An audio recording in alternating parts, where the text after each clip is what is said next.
হ্যাঁ সাহায্য করতেছে দেয় মানুষের টাকা দেয় টাকা টাকা ওঠে নেই তো টাকা তো ওঠে নেই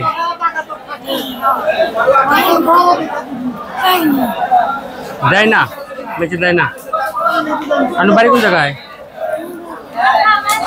ওইদিকে আমি ছেলে টেলে নাই ছেলে নাই মেয়ে নেই কেউ নেই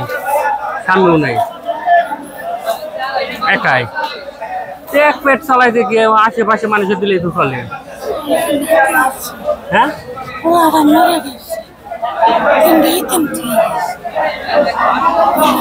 ছেলে মরে গেছে ওটা তো বলবেন 3টা বাচ্চা রেখে মরে গেছে গা ও হাতে একটু দেখাশোনা করার লাগে সমস্যায় চলাফেরা তো খুব সমস্যা ভালো থাকবেন হ্যাঁ আসসালামু আলাইকুম দোয়া করেন আচ্ছা দোয়া করেন